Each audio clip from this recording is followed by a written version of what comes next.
So we're here today with Kelly Powell from the Bumble Ranch, and we're going to talk a little bit about wildfires and what it's like living on the ranch and wildfire in Arizona. Good afternoon, Kelly. Thank you for joining us. Can you give us a little bit of information on your background and how long you've been in Arizona, maybe? I have been in Arizona for almost 26 years. I moved here from Baltimore, Maryland. Oh, definitely a change. Yeah. Okay. So what would you say are the biggest lessons that you've learned, especially coming from Maryland? It's a totally different environment Maryland to is here. all humidity. You could throw a cigarette in a pile of grass and it is not going to catch on fire. Mm-hmm. It's just everything's so wet. Even all the pine needles and all that, everything is damp. Yeah. Yeah, everything is super dry in Arizona. And of course, we have those, usually January, February, we have those good rains, which we did not get this year. Obviously, Right. There's no wildflowers.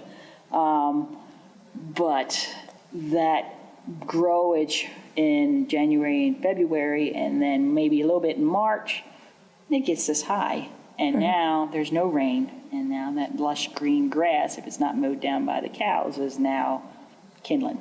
Right. The Tiger Fire? That fire also moved very fast, and one of our friends, Miner Bob, he went back out to his cabin to save his cat. And lucky for him, he was able to hunker down, but it went right over top of him. Oh, wow. And we told them that he was out there, and so they tried slurry bomb and stuff.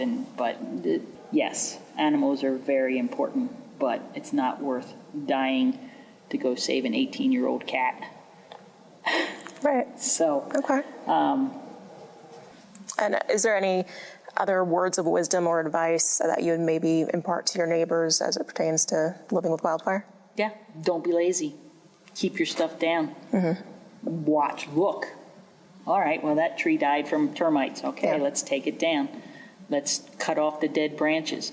Give the wildfires nothing to incinerate. When you live in places like Crown King and stuff like that, you've got all those pine trees, and that's really hard because you've got the ground, so they have it double hard. I know you want the trees all around your house, but you can't in that environment. You've got to make yourself a safety break and stuff like that. So a lot of the wildfires, I know they'll go right up to the main roads, but they won't cross it. Maybe just a little amber gets over there and burns a little bit, but you want to create that kind of fire breaks so that if it does come, you're prepared. And you're not going to lose your home, and you're not going to lose your animals. And everybody always wants to evacuate us. And I'm like, you can't burn dirt. And plus the hot shots all stay on the ranch, so they're not going to let it burn, especially the pet pigs because they love to feed them. But no, we've had wildfires extremely close to the ranch, but because we maintain it and keep it so short and manicured, we don't have sleepless nights because the fire's getting closer. We know it's not going to get to us. Right. Okay. Well, thank you so much for your time and providing insight to your life and living with wildfire here in Arizona, and we greatly appreciate it. Thank you. You're welcome. Thank you.